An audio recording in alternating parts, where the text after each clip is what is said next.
The wind was a torrent of darkness among the gusty trees.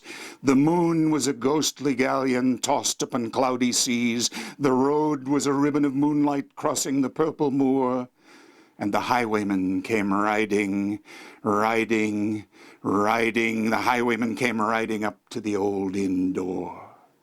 He'd a French cocked hat on his forehead, a bunch of lace at his chin, a coat of the claret velvet and breeches of fine doeskin. They fitted with never a wrinkle, his boots were up to the thigh, and he rode with a jeweled twinkle, his pistol butts a twinkle, his rapier hilt a twinkle under the jeweled sky. Over the cobbles he clattered and clashed in the dark inn yard. He tapped with his whip at the shutters, but all was locked and barred. He whistled a tune to the window, and who should be waiting there but Bess, the landlord's daughter, the landlord's black-eyed daughter, plaiting a dark red love knot into her long black hair. And dark in the dark old inn-yard a stable wicket creaked, where Tim the ostler listened. His face was white and peaked, his eyes were hollows of madness, his hair like mouldy hay. But he loved the landlord's daughter, the landlord's red-lipped daughter. Dumb as a dog he listened, and he heard the robber say, "One kiss, my bonny sweetheart, I'm after a prize tonight, but I shall be back with the yellow gold before the morning light. Yet if they press me sharply and harry me through the day, then look for me by moonlight. Watch for me by moonlight.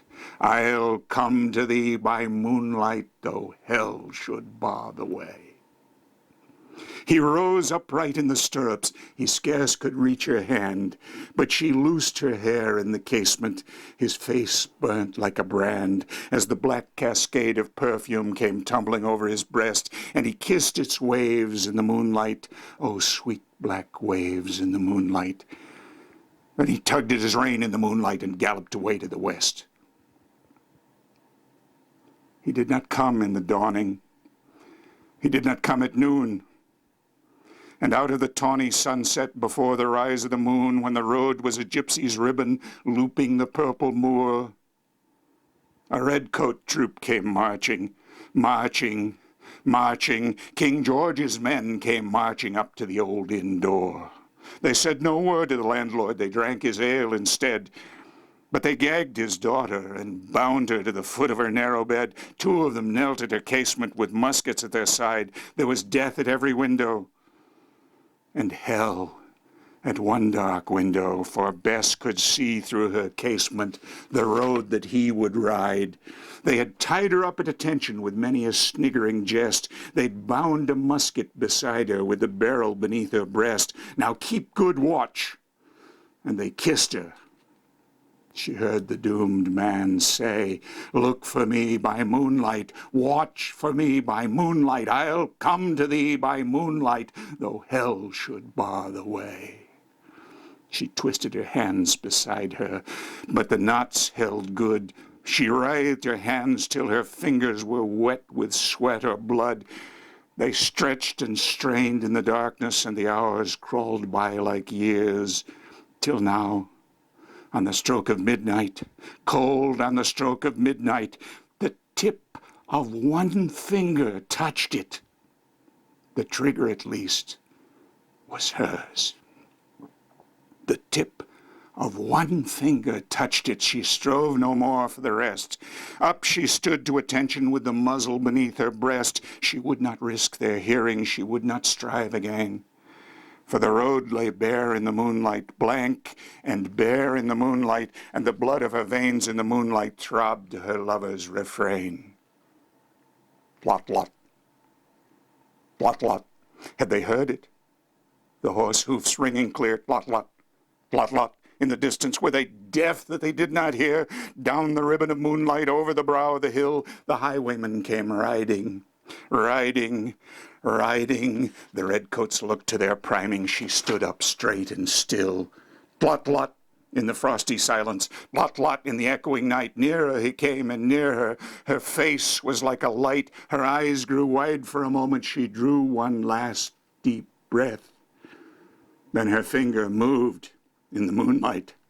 Her musket shattered the moonlight, shattered her breast in the moonlight, and warned him with her death. He turned. He spurred to the west. He did not know who stood bowed with her head o'er the musket, drenched with her own red blood. Not till the dawn he heard it, and his face grew gray to hear how Bess, the landlord's daughter, the landlord's black-eyed daughter, had watched for her love in the moonlight and died in the darkness there. Back he spurred like a madman, shouting a curse to the sky with the white road smoking behind him and his rapier brandished high. Blood red were his spurs in the golden noon. Wine red was his velvet coat when they shot him down on the highway, down like a dog on the highway, and he lay in his blood on the highway with a bunch of lace at his throat. And still of a winter's night, they say, when the wind is in the trees, and the moon is a ghostly galleon tossed upon cloudy seas, and the road is a ribbon of moonlight over the purple moor, a highwayman comes riding, riding, riding. A highwayman comes riding up to the old inn door. Over the cobbles he clatters and clangs in the old inn yard. He taps with his whip on the shutters, but all is locked and barred.